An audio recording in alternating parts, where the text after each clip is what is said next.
ታሪኩ የሚጀምረው በ1970ዎቹ በቴሄራን ነው። ከተማዋ በዚህ ወቅት በዘመናዊነትና በምዕራባዊ ተጽዕኖች እያደገች ነበር። በመሃል ከተማ ውስጥ የኤል አል አየር መንገድ ቢሮ ይታያል።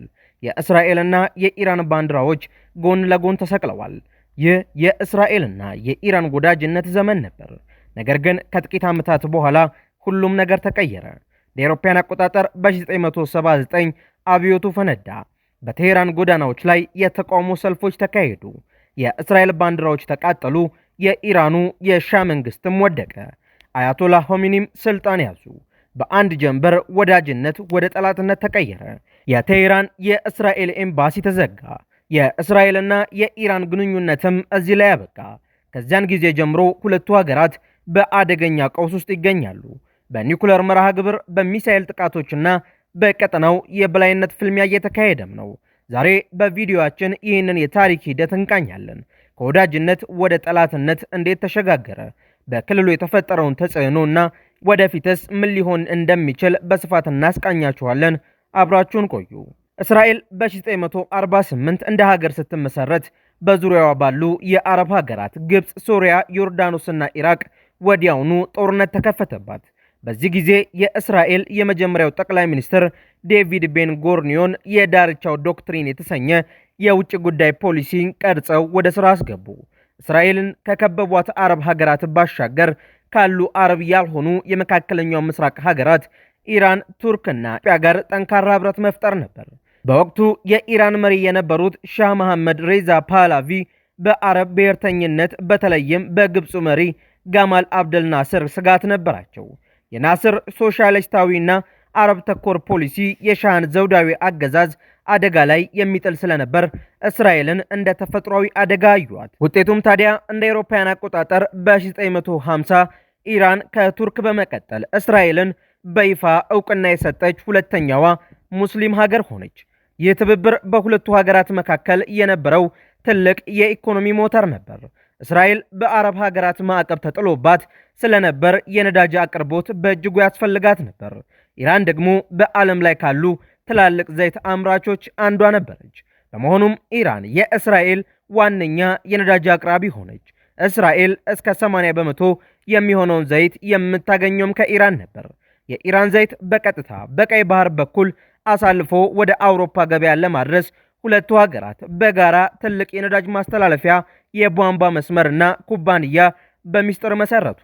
እስራኤል በምላሹ ለኢራን የግብርና ቴክኖሎጂን፣ የውሃ አጠቃቀም ዘዴዎችንና የመሰረተ ልማት ግንባታ እውቀቶችን ታጋራ ነበር። የቴሄራን ዓለም አቀፍ አውሮፕላን ማረፊያን ጨምሮ በርካታ ህንፃዎች በእስራኤል መሐንዲሶች ተገንብተዋል።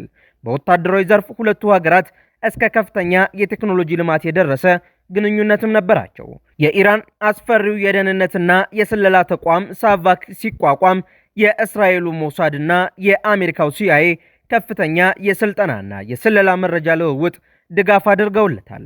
ሁለቱም ተቋማት በመካከለኛው ምስራቅ የግራ ዘመምና የአረብ አክራሪዎችን እንቅስቃሴ በጋራ ይከታተሉም ነበር።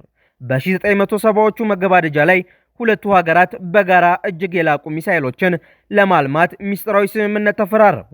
ኢራን በቢሊዮን የሚቆጠር ዶላር በገንዘብ ስታቀርብ፣ እስራኤል ደግሞ የሳይንስና የቴክኖሎጂ ዕውቀቱን አቅርባ ነበር። ይህ ፕሮጀክት ሳይጠናቀቅ ነው የ1979 አብዮት የፈነዳው።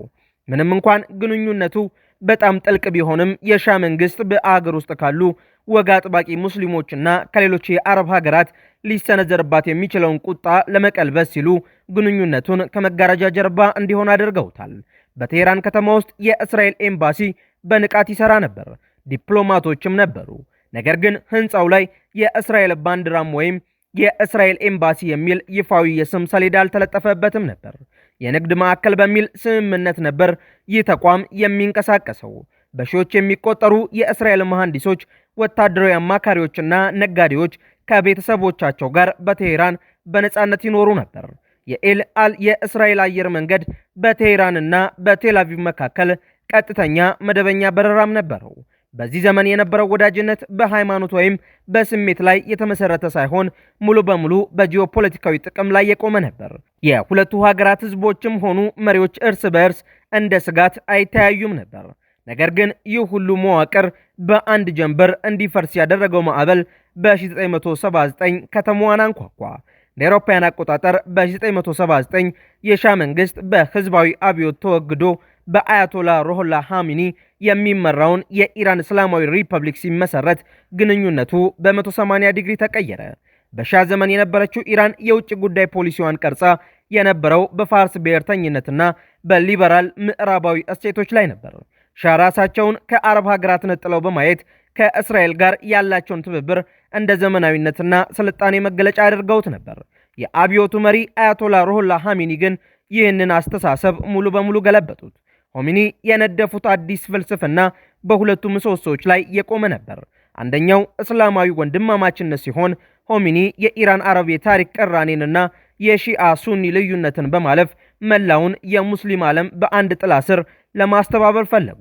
ሁለተኛው ደግሞ የተጨቆኑትና ጨቋኞች የሚለው ፍልስፍናቸው ሲሆን ይህ ፍልስፍና ዓለምን በሁለት ይከፍላል። ጨቋኞች የተባሉት አሜሪካና ምዕራባውያን ሲሆኑ የተጨቆኑት ደግሞ የሙስሊሙ ህዝቦች በተለይም ፍልስጤማውያን ነበሩ። በዚህ ስሌት ውስጥ እስራኤል የተጨቆኑትን ፍልስጤማውያን መሬት የነጠቀችና የምዕራባውያን ኢምፔሪያሊዝም መጋበዣ በር ተደርጋ ተፈረጀች። በዚህ ስሌት ውስጥ እስራኤል የተጨቆኑትን ፍልስጤማውያንን መሬት የነጠቀችና የምዕራባውያን ኢምፔሪያሊዝም መጋበዣ በር ተደርጋ ተፈረጀች። ስለሆነም ከእስራኤል ጋር የነበረውን ግንኙነት ማቋረጥ ለኢራን አዲሱ መንግስት የፖለቲካ ምርጫ ሳይሆን የሃይማኖትና የርዕዮተ ዓለም ግዴታ ሆነ።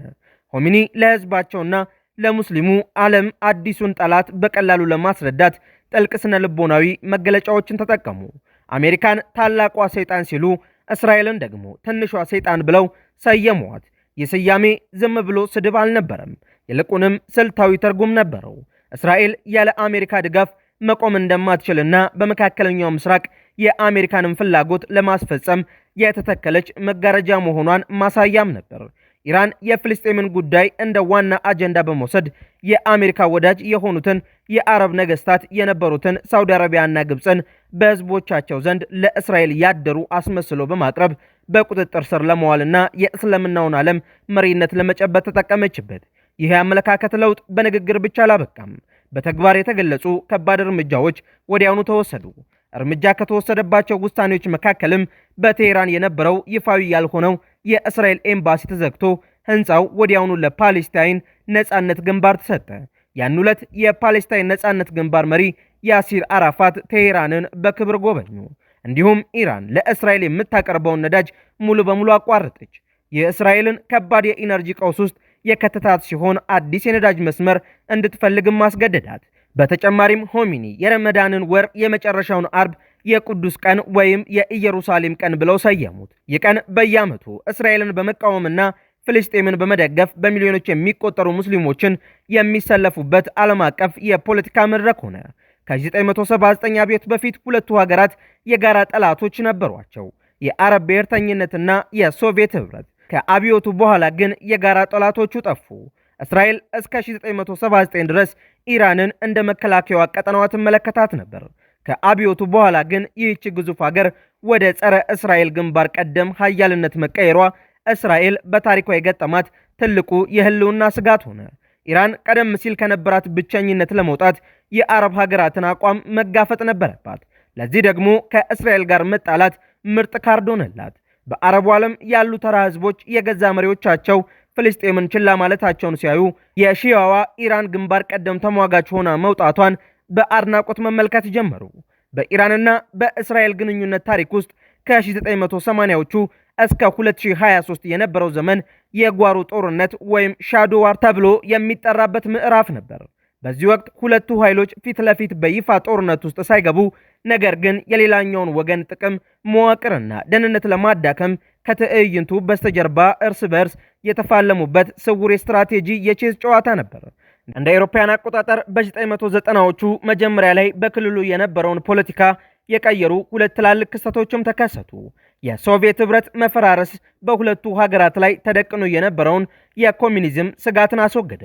ኢራቅ በኩዌት እስክትወረርና እስክትዳከም ድረስ ለእስራኤልም ሆነ ለኢራን ዋነኛ ወታደራዊ ስጋት የነበረችው የሳዳም ሁሴን ኢራቅ ክንፏ ተሰበረ። እነዚህ ክስተቶች ሁለቱ ሀገራት እርስ በርስ ግንኙነት እንዲያደርጉ ያስገድዳቸው የነበረውን የጋራ ጠላት ወይም የአረብ ኃይሎችን አጠፋ። በዚህም ምክንያት እስራኤልና ኢራን በመካከለኛው ምስራቅ የቀጠናው የበላይነትን ለመጨበጥ ፊት ለፊት የሚጋጩ ዋነኛ ተቀናቃኞች ሆኑ። ኢራን ከእስራኤል ጋር ያላትን ወታደራዊና የቴክኖሎጂ ሚዛን ለማስተካከል በቀጥታ ከመዋጋት ይልቅ በእስራኤል ዙሪያ የመቋቋሚያ ዘንግ የተባለውን መዋቅር አጠናከረች። የመዋቅር ለኢራን የፊት መስመር የደህንነት ጋሻ ሆኖ ያገለገለም ነበር። እስራኤል በበኩሏ የኢራን የኒውክሌር መርሃ ግብር ለህልውናዬ ፍጹም ስጋት ነው የሚል ጽኑ አቋም ወሰደች። ይህንን ለመክታት ዶክትሪን ቤንጊን ወይም የጠላት ሀገራት የጅምላ ጨራሽ መሳሪያ እንዳይኖራቸው አስቀድሞ የማጥቃት ስልትን በመጠቀም የጓሮ ጦርነት ወደ ኢራን ልብ ወሰደችው። ይህ ስልት ኢራን የኒውክሌር ቦምብ እንዳታመርት የታገደችበትን የእንደ አውሮፓውያን አቆጣጠር የ2015ቱን ዓለም አቀፍ ስምምነት እስራኤል በጽኑ እንድትቃወም አደረጋት። እንደ አውሮፓውያን አቆጣጠር በ2018 አሜሪካ ከዚህ ስምምነት እንድትወጣ የእስራኤል ጠቅላይ ሚኒስትር ቤንያሚን ኔታንያሁ ከፍተኛ ዲፕሎማሲያዊ ጫና እንዳደረጉ ይነገራል። እንደ አውሮፓውያን አቆጣጠር ከ2019 በኋላ የጓሮ ጦርነት ይበልጥ ወደ ባህር ላይ ጥቃቶች ተሸጋገረ። በኦማን ባህረ ሰላጤና በቀይ ባህር ላይ የእስራኤል ንብረት የሆኑ የንግድ መርከቦች በድሮን ጥቃት ሲመቱ፣ በምላሹ ደግሞ ወደ ሶሪያ ነዳጅ የሚጭኑ የኢራን መርከቦች በሚስጥር ተመቱ።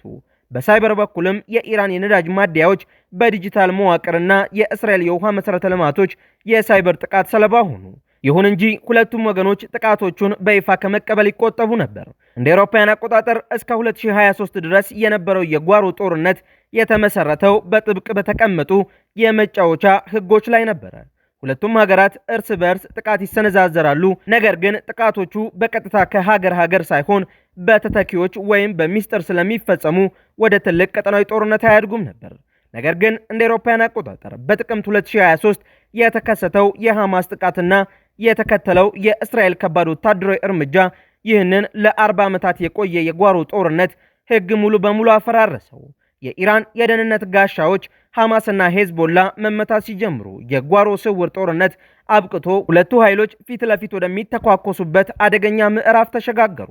እንደ አውሮፓውያን አቆጣጠር ከጥቅምት 2023 የሐማስ ጥቃት በኋላ የነበረው ቀውስ በ2024 እና በ2025 ወደ ከባድ ቀጥተኛ ጦርነት አደገ።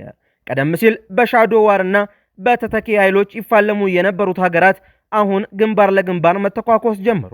የሐማስ መሪ እስማኤል ሐኒዬ በቴህራን፣ የሄዝቦላ መሪ ሐሰን ናስረላህ በቤሩት መገደላቸውን ተከትሎ ኢራን በመቶዎች የሚቆጠሩ ባሊስቲክ ሚሳኤሎችን በቀጥታ ወደ እስራኤል አስወንጭፋለች። ይህ ሁኔታ እስራኤልና አሜሪካ በጋራ በኢራን የኒውክሌርና ወታደራዊ ተቋማት ላይ መጠነ ሰፊ ጥቃቶችን እስከ ማድረስ አድርሷል። በክልሉ የተከሰቱት የሶሪያ መንግስት ለውጦችና የሄዝቦላ መዳከም የኢራንን የመቋቋሚያ ዘንግ ክፉኛ ጎድቶታል። ሆኖም ኢራን የሆርሙዝ የባህር ወሽመጥን ወይም የዓለም ነዳጅ የሚያልፍበትን መስመር በመዝጋትና በሳውዲ አረቢያ በኩል የዲፕሎማሲ መረጋጋትን በመፈለግ የኢኮኖሚና የወታደራዊ ጫናዎችን ለመቋቋም እየሞከረች ትገኛለች። የእስራኤልና የኢራን ታሪክ አስደናቂና አሳዛኝም ጭምር ነው። ከአስደናቂ ወዳጅነት ወደ አደገኛ ጠላትነት፣ በክልሉና በዓለም ላይ ትልቅ ተጽዕኖ የፈጠረ ሂደትም ጭምር ነው። ዛሬ የሁለቱ ሀገራት ግንኙነት በአስቸጋሪ ሁኔታ ውስጥ ይገኛል።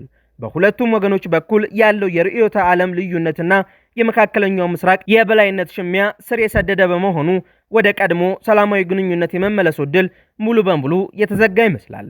ውድ የአውደ ዓለም ዩቲዩብ ቻናል ተከታታዮቻችን ስለተከታተላችሁን እናመሰግናለን። ያላችሁን ሐሳብ አስተያየት በኮመንት መስጫው ላይ አስፍሩልን። በተጨማሪም መሰል ቪዲዮዎችን ለማግኘት ቻናላችንን ሰብስክራይብ ማድረጉን አይርሱ። በሚቀጥለው ቪዲዮ እስከምንገናኝ ድረስ ቸር ቆዩን።